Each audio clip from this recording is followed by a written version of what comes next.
Hey there, Marina Ormes here with your Astro Vibe for Saturday, November 26th. Today, the moon is in Capricorn, and so we're focused on themes of organizing and planning, which is what Capricorn is all about. So I've got for you today 3 ways to get organized on a Capricorn moon, and I'm going to give those to you in just a minute. But first, I want to invite you to join me tomorrow, because in tomorrow's video that will be coming out actually later in the day on Saturday, November 26th, to get you ready for Sunday, November 27th, I'm going to be sharing with you more about Pluto in Aquarius, which has been a very hot topic lately with people asking me what's going to happen when Pluto goes into Aquarius, because we've got a big background theme shift that's going to be happening beginning next year. We'll have it Pluto in Aquarius for about 2.5 to 3 months, and then go retrograde back into Capricorn. And then in January of 2024, Pluto goes into Aquarius to stay for 19 years. So it's going to be a big shift in our experience collectively and the background themes of what's going on and how we are operating. So join me tomorrow for more analysis about Pluto in Aquarius, what it will mean, what we have been doing with Pluto in Capricorn since 2008, and what our work is now as we finish up with that Capricorn energy, and what to expect as it goes into Aquarius. Pluto is the planet of transformation. Capricorn is a sign of responsibility, of systems, structures, institutions, boundaries, limits, etc. And so how we have been working on those in our themes of who has power and how we gain our own empowerment. And then how is that going to be shifting as Pluto goes into Aquarius, which is about freedom, breakthrough, innovation, new thinking, more networking, and themes of technology. So join me tomorrow to learn more about that. And then today, back to our topic, which is getting organized. And I love Capricorn.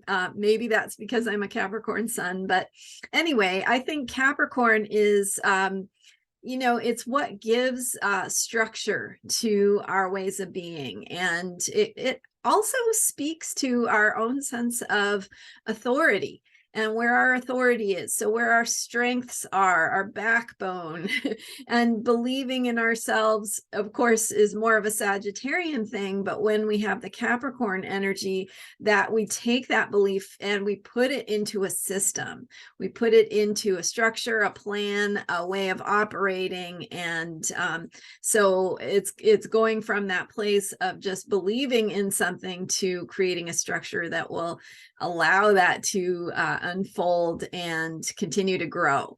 So I think it's awesome. And what I'm going to give you here is a three-step plan that helps you plan. So the three steps, just in a real quick nutshell, are identify the outcome, align, and plan. So identify, align, and plan. And so with the first one, with identifying the outcome you want, that's where you have to start with that Sagittarian belief, right? The ability to vision and dream and have hope and imagine a brighter future or a better future, or what it is you want to see unfold in the future. And so starting with that ability to imagine and to expand our vision of what we imagine, even if we don't think it's possible, because that's really stretching. When we can stretch into something that we can't even see how it could be possible, then we are we're placing our anchor far enough that gives us room to grow and room to move in that direction. And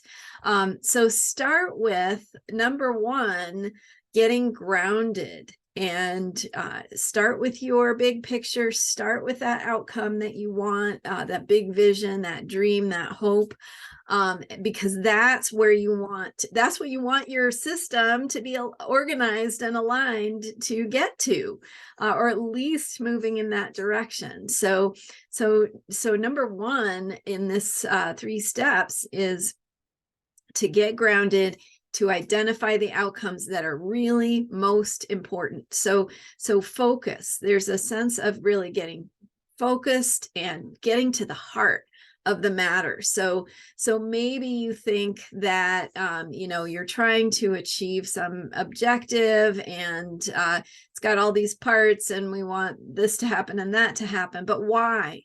What is the purpose? What is the point? And so really getting clear about why you're doing this, what the ultimate objective or outcome is that you want to see. And so that gives you a reason, right, to be creating this structure and staying with it.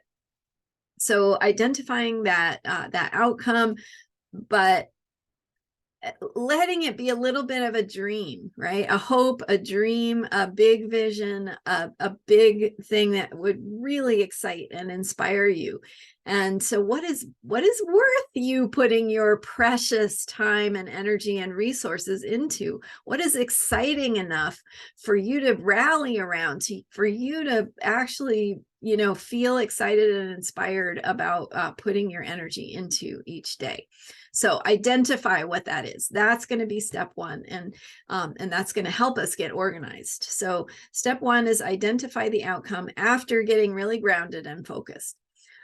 Number 2 is align. And so align means identify the action steps, the plan, what are the things that need to happen that are going to support that outcome. And so here's where you can start to discern, okay, here are some things I'm doing that really are in alignment with that goal, with that outcome.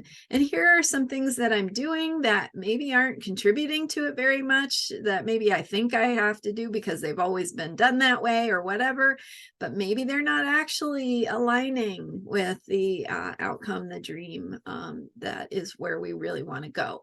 So asking yourself, this in this step, it can be a good time to brainstorm too. Just write down all the ways you could do it, all the approaches you could choose, all the plan or the steps or the actions that would be things you could do. And then out of those, asking yourself, okay, is this really in alignment with the outcome I want to create? Is this really in alignment? And just maybe making some priorities, identifying, how important is this on a scale of 1 to 10 to help create that outcome.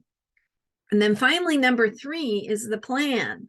And so in step 3, you're creating a plan that's based on these priorities you've identified. And now you can create a plan that is truly exciting, inspiring, helping you to create that outcome, or at least move in the direction of it. So sometimes we have things we have to do, the roof on your house, right, is old and it has to be replaced. And maybe that's not exciting and inspiring to you, but it has to be done. So that's an example of something where, okay, how can I think of this as a bigger picture? Like having this house that I live in supports me to as a place where I can do my creative work, or a place where I can grow my family, or it keeps me safe, or it is a container, or whatever is the bigger picture reason why you want to have that house. And now we can say, okay, we need to fix the roof, not just because the roof is falling apart and is old and needs to be replaced, but because in the process of prioritizing that roof, I'm affirming that my needs and my family's needs are met so that we can grow in the ways we need to grow and do the things we're excited and inspired to do. So that's just an example. There are a million different ways this could show up. So finding the steps and creating the plan based on what has to be done, but also how is that in alignment with that bigger picture of what is exciting and inspiring to you, and what feels creative and joyful and full of love. So hopefully that's helpful for you in your process of using this Capricorn moon energy to get organized. And so just to recap here, the steps were identify the outcome. Step 2 is align and identify the priorities that help you align with that outcome. Step 3 is make the plan, and you can make the plan based on what is in alignment with that outcome. So, and the plan, by the way, number 3 is also about breaking it down into the steps that need to happen and identifying those actual actions, because now that you've identified them, you can do them. And then once you do them, you're moving, right? So, so make it actionable, make it fun, give it a structure that works for you. So hopefully that is helpful. Thank you so much for being here.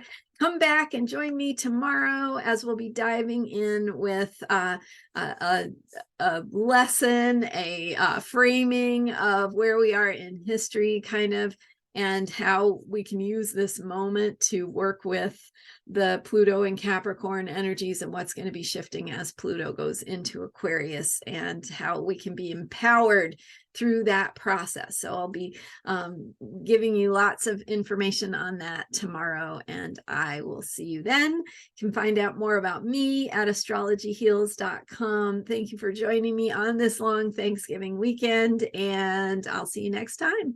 Don't forget to subscribe, and thank you for your likes and comments, and your support means a lot. All right. Thank you, and I'll see you next time. Bye for now.